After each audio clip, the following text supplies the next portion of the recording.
Thank you for joining us here today on TV 99 North Mississippi from the Heart, where we tell stories of life because life is interesting. Today, I have Mr. Joe Shelton with me.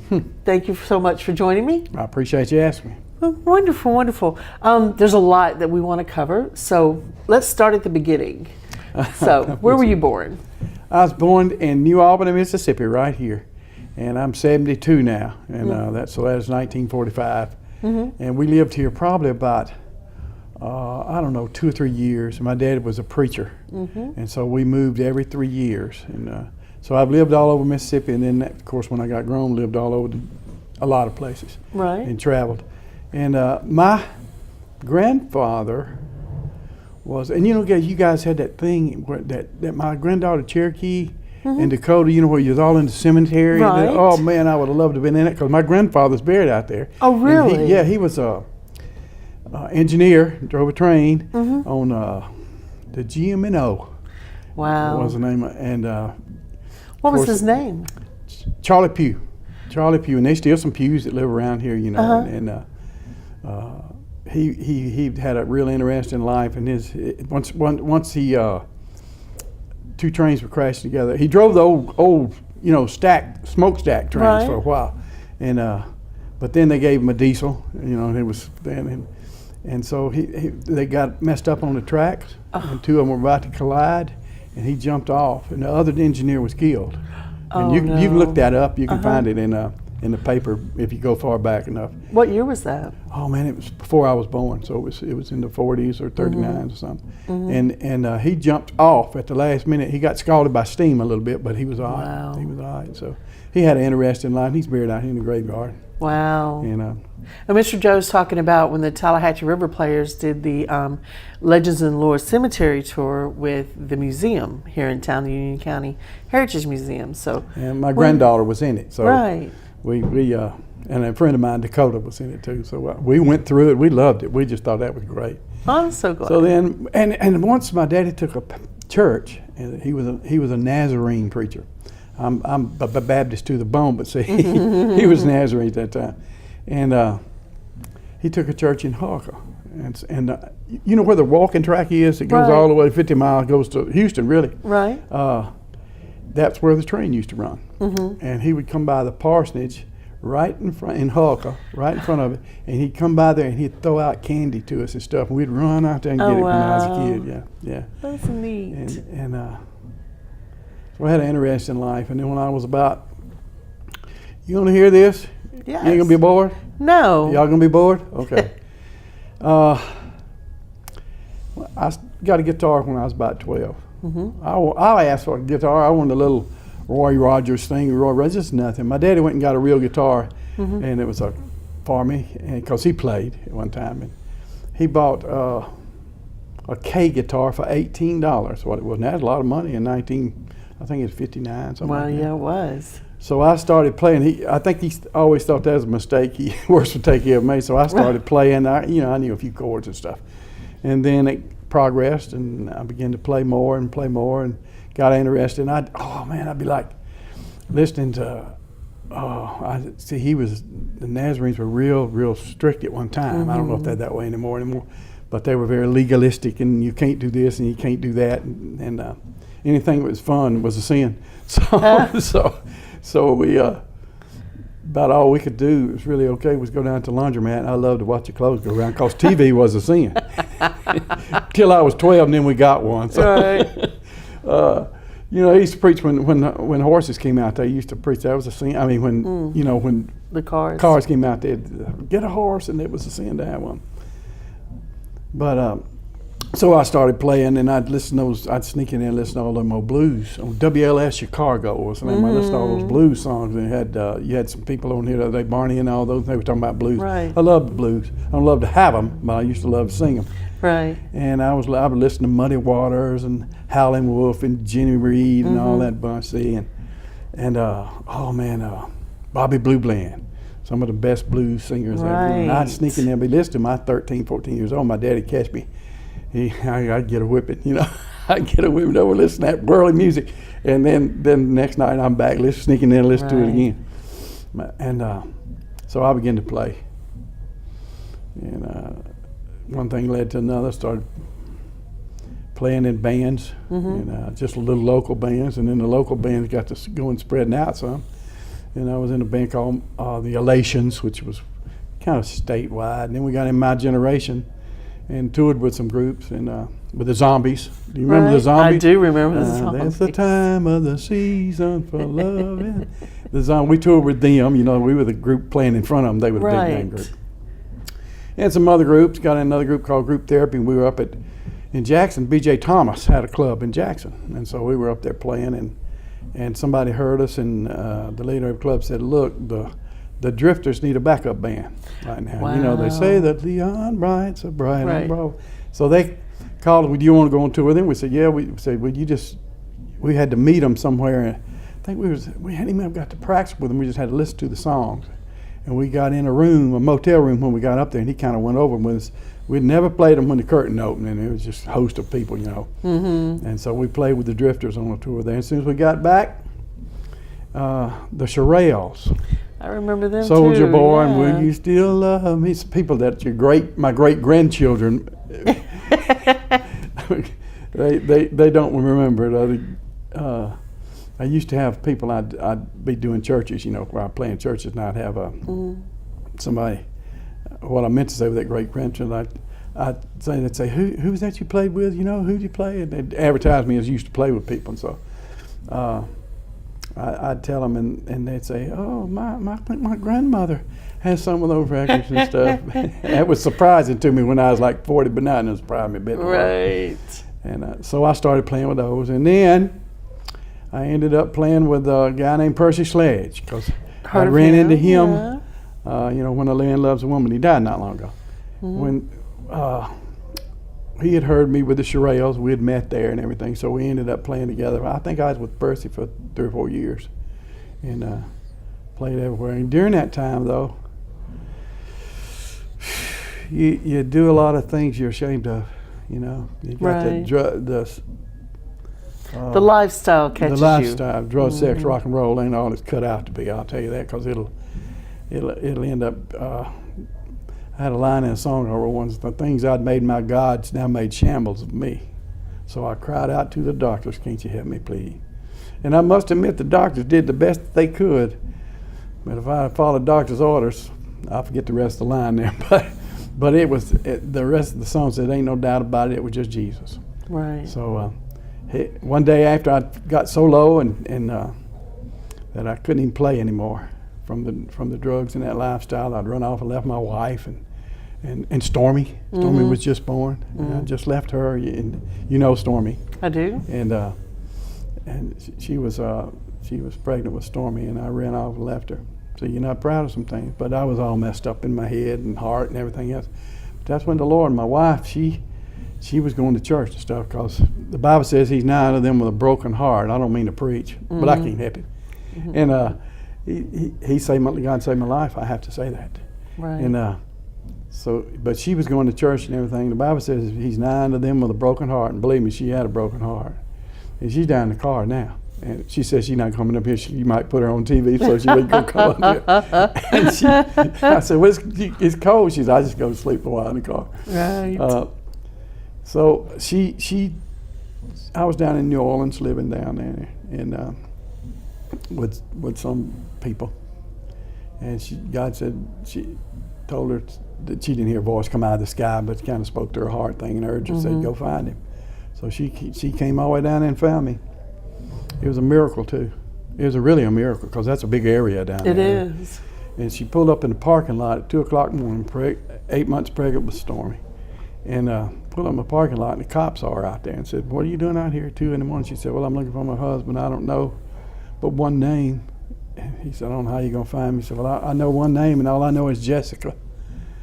And he said, "Well, I know Mr. Langford's got a car lot over there, probably not him, but he's got a daughter named Jessica, about 18. And that was her. Wow. So she found me and said, you know, we talked, and I was so brokenhearted and messed up, and I weighed 110 pounds. I was still not Tarzan, but I was a whole lot more. I really wish I wouldn't quite, but so we came back and went to a church that morning, and I walked in that church, and I ain't never been the same since. I didn't, I went up front at the end, but it happened when I walked in it, because I was raised in church. I was church-going champion of the world growing up, but it was kind of sleepy time. It was kind of like, love lifted me, love lifted me. But I went in this church, and it was pretty much alive. Right. and it wasn't Pentecostal, and, it was all, well, it was kind of Pentecostal. I don't know. It was what they call a Evangel Temple church. And I went in there. Of course, I ended up in the Baptist and was ordained in the Baptist, but I needed to see something different when I walked in that day, and I did. Right. Some people clapping their hands and stuff, and I'd never seen that before, and it blew me away. That's awesome. My life changed, and to tell you the truth, I don't want to sound so religious that it's ridiculous, but he's my whole life, I love him with all my heart. If I get on here, I start talking about music and Percy and all the things, and I can tell you stories make your blood run cold. Right. Of my wild times back then. But well, there's one more question I want to ask you about that time. Yeah. Where you traveled at? Did you traveled internationally? Around the country. I would say, in fact, is with Percy. Toward the end, when we just left with him, he was going to go to Africa, and I wasn't going to Africa with him. I just was not going to do it, because Percy, God rest his soul, he was not the most dependable person. There's a couple times we played with a couple times, and Percy had a drug problem at one time, and he got on methadone and all that, and treatments and all that, so he didn't do it, and. So we'd show up at a place to play, and I mean, it was like packed out with people, and Percy wouldn't be there. Oh boy! One time we were. You want to hear this? Y'all want to hear this? Listen to this. One time we went to Shreveport to get his treatments, his methadone treatment. Him and his girl Rosa, and they stayed together. I think he was still with her when they died years later. When he died, we went to Shreveport to get him. I got him. He was stoned out of his mind on that stuff. And because it makes you just as messed up about as the whatever heroin or whatever it was he was doing, and so we couldn't get him awake. He threw up in the car. My little boy Darby was 4 years old in there, and he threw up on Darby. And Darby's in the service later on. He said they had him on. He said, "That man there, Percy, yeah, he threw up on me one time." It was his claim to fame. Percy said threw up on him, and. So we couldn't get him awake and anything. So me and Billy Blackman and my wife, and then we got a guy named Billy Blackman.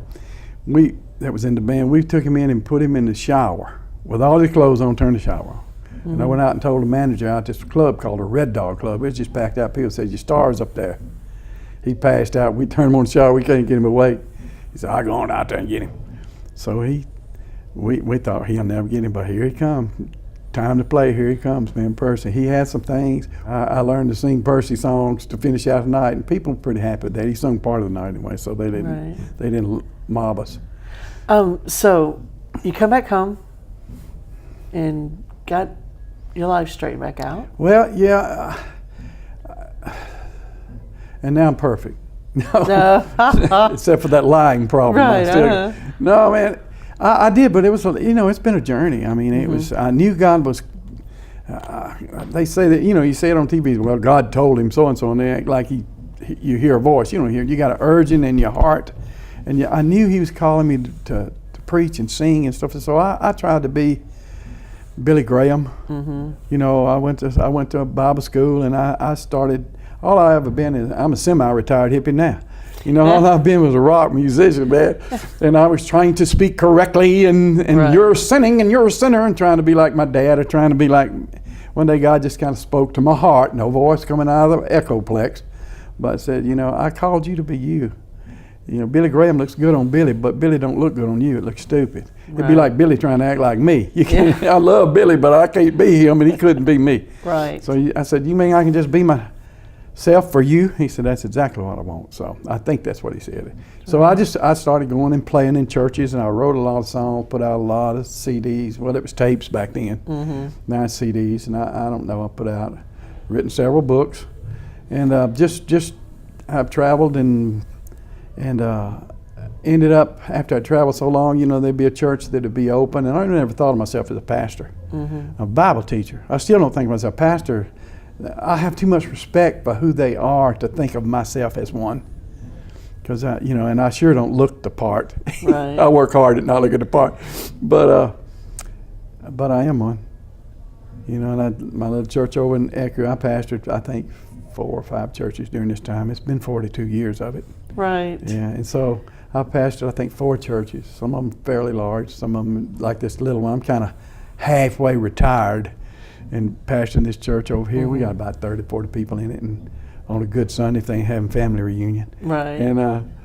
And I love it, and I love them, and I am a pastor because I care about feeding them the Word. I feel like that's what I want to do, is teach the Word and teach them about God's, not about His anger, but about His mercy and His goodness and His kindness. Well, what is your books about?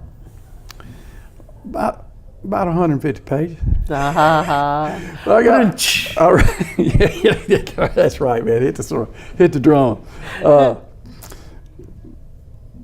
The first one I wrote was called "Distracted Natchez," and it's published and it's out. It's been like 1995, so it's out of print, but you can order it still on Amazon.com. You can look it up. "Distracted Natchez" was about you've heard of Westerns? Yeah. Well, this is the Eastern. An Eastern? Yeah, but it starts in the West and they end up in the East because they had to get familiar territory. And the funny thing is, it's funny about writing books. And I had great respect for authors too. I thought, oh my gracious, I love to write, but I could never be. And, but I had this, as you write, you start. And I used to try to write, when I start writing, I'd try to write the whole thing right then. You can't do that. You'll quit. Right. You'll quit. And I heard Shelby Foote one time say, I don't know if you know him or not. He's an author. Did a lot of Civil War writings. Civil War. Oh, I loved him. I'll tell you a story about Shelby Foote one time. He said he was talking to a lady in Memphis, and he said, as far as I'm concerned, the 2 heroes. This lady was a descendant of Nathan Bedford Forrest or somebody, She was a very southern lady. He said, as far as I'm concerned, the Civil War had two great heroes in it that stood out, and one of them is Abraham Lincoln. He was holding Nathan Bedford Forrest's sword, which people don't think much of these days, but he was holding his sword. She let him hold the sword. He said, and that was your great grandfather, Nathan Bedford Forrest, and Abraham Lincoln. She reached and got the sword and said, "We don't care much for Mr. Lincoln around here." And he just loved it. Yeah. He just loved it. But he said one time, I was listening to him, and he said he used to try to write the whole book. One day he couldn't do it. He said, I fixed it where I would write 300 words, and that'd be enough. 300, 325, that's it. Because, boy, you're turning right there and you don't want to quit, but it's better to quit because you start making mistakes and you get tired and you run out. So I started writing that way. So what is Distracted Natchez about? 2 guys, Western guys, and one of them is raised as by the Apaches. I've done a lot of study of the Apaches and things. I speak White Mountain Apache, and Shana Inni, Shana Lege Inni. What does that mean? I'm the last white Apache. No, our folks are supposed to be part. Everybody says these days part Cherokee. I say I'm part white, but I'm part Cherokee and 100% fake Apache. So Fake Apache. Yeah, fake Apache. I'm from the fake tribe. Okay. But I did study him. I thought a lot of them studied Geronimo a lot in his life. So it kind of went in that direction. These guys, they were from the West. One of them was named Vic Ryder, and he was born in the South, but they moved out west. And his mother and father was killed by Kiowas, and he was taken over by the White Mountain Apache that raised him, and so they raised him after he scouted for the army after he left the tribe, and he could in time because he reached a height, and he met a guy. They were out on the trail. Somebody met that guy, and his name was Wes Monroe, not West Monroe like Louisiana, but Wes Monroe. And Wes Monroe, they kind of partnered up. They hit it off, And Vic, who had come from, his name was Vicksburg Ryder. Everybody called him Vic because he had been born in Vicksburg. I had to get in familiar territory. When I started writing the book, I started writing it, but I had no idea that this was going to happen. They called me to do some kind of citywide revival thing where all the churches, Presbyterian, Baptist, they had a big tent. And they put it out in all these, every year they'd have a tent and put sawdust down like the old days, you know. It'd be Baptist and Methodist and Presbyterian to go together and get a speaker. Well, somebody had heard me somewhere and he got me to go out there. And while I was writing the book, I was in the area. I didn't plan it that way. I was in the area. I mean, I'm writing about the Grand Canyon and I'm sitting by the Grand Canyon when I did it. But when I started the book, I had no idea I would be there. Right. Well, there was a rock, and I just kind of added in the book, there's a big rock where all these guys on the Oregon Trail had come by in their wagon and signed their name on this rock and everything. I forget some of them, not Brigham Young, but somebody. I forget that name, but a lot of famous names there. Mm-hmm. And I was sitting there writing about it in my book. I was sitting by the rock that I was writing about. It was really just cool. And a book takes on the life itself. Anyway, he inherits, he was a sole inheritance of an old plantation in Natchez, the White Oak Plantation, a made-up name. Right. And there are a lot of plantations in Natchez. And I graduated from Natchez. I know that area, and there's a thing there called the Devil's Punch Bowl that there was a treasure hidden in, and it's them finding the treasure that was hidden there by the Confederate gold, and it's just a really good book. It's really good, and they. But it don't end like you want it to. Right. Because go ahead, excuse me. Oh, that's okay. I was just going to say your book has ended up in a special place here lately, right? Yeah, that and the I don't know, man. They somebody David that writes for the, I forget his last name. I call him David Paper because he writes for the paper. He's a good friend of mine. We text all the time. David Pantle, I think his name is. He found out, somebody told him about my life and everything, because I just live a quiet life now out on my double-wide trailer in Chickasaw County, and I'm happy on that Chickasaw reservation, what I call it. And, you know, and we're just normal people, but he heard about my life, and then, because it's been a life, he heard a lot more than I've told you, so he wanted to come out and interview me, and he came out to the house, did it. Well, he wrote a long thing in the paper about it. Well, first thing you know, somebody from the Chickasaw Historic Museum called me, and wanted to know all about it, and they said, "Can you give us some of your records and your books and things like that? And we'll put them in the museum." And so I'm a relic. And well, congratulations. Yeah, I'm in the Chickasaw County Historic Society, whatever it is. I don't know. Got my picture in there and stuff, Ben. So, but it was really nice. I went over there the day they had a grand opening on it because they'd had it there for a while, but they built onto it. Had a lot of people in there and things. And it was really nice. They had refreshments there and everything. Some lady came up to me that I used to take my trash down to the Chickasaw County Sanitation Department and dump it down there at the dump. And I'd see her all the time, wave to her, and she'd wave on by, and I put my trash out down in a big old can. She happened to be there, and she said, "I didn't know you was a celebrity." I said, "I didn't either till they told me lately." So what's the latest book you've written? I've written 9, and I wrote two sequels to that one. Now, Distracted Natchez is the one that sold a lot. It sold somewhere under 1 million copies. And notice how I said that, somewhere under a million copies. Yeah. Way under. But, you know, it was all right. It did okay. And so I wrote a sequel to it called Bricks of Gold, one called Final Resting Place. They were all 3 sequels. And then I wrote one called White Darkness. And all of them, let me tell you this too, all of them, they're fiction. And they're kind of Christian fiction. They had that slant to them, but I mean, they don't start off like, "Hey, Tex, is that a Bible I see there in your saddlebags?" You know, it's more subtle, and it always brings God into it because I can't leave Him out. No. But it's not just sicky sweet. I don't do that. I mean, people get shot and hurt and everything else, scalped. Right. It's a real book, but anyway, I had 3 of those, and then I wrote several Christian books, just straight Christian books. Manifestation, the Testimonial Memoirs of a Skid Row Man. That was my nickname. They call me the Skid Row Man. Skid Row Man? Yeah, well, the Parchman prisoners named me that. I wasn't in Parchman, but I went there. I had a song called Skid Row Man that I had written back when I was lost. I wrote a song called Skid Row Man, real blues song. I played it everywhere all over the country. And had it on an album somewhere.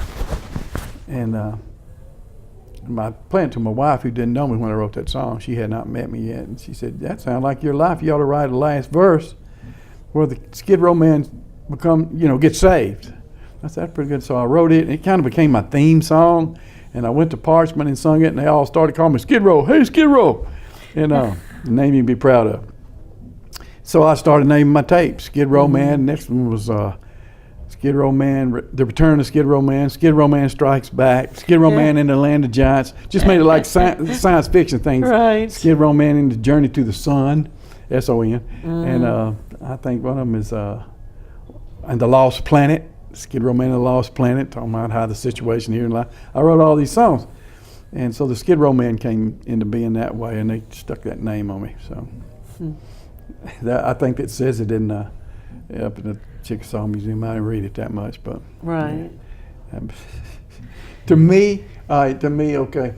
People come up and say, "Oh, you played with so and so and everything you played," and I did. But back then, it was like nothing. It was. I had a gig. Right. I had a gig. We had a place to play, and I was making some money and partying it all up, and not sending much home. But right. Yeah. Well, I'm so glad that you joined me here today. I hope I made sense. Yeah, I think you did. Is there any piece of advice that you would like to give people before we go? If you really asked me that, it would. I heard people say this all the time, and I go back to Christian right here. I hear people say, "Just ask Christ into your life." Just ask. You asked Him into your life, and that's kind of right, but it's really not right. You don't ask Him into your life. You give your life to Him, and He'll give you His life right back. Sometimes it'll be the way of the cross leads. Sometimes everything ain't been rosy and great, but my thing is to give your life to Him, and as well as ask Him in your life. And then He's got a plan for your life. Sometimes you might not like the plan. I lost a daughter, Stormy's sister. I know we're fixing to go, but Stormy's sister was killed in a car wreck. And then you'll probably talk to Stormy about her husband, some things that she's a widow.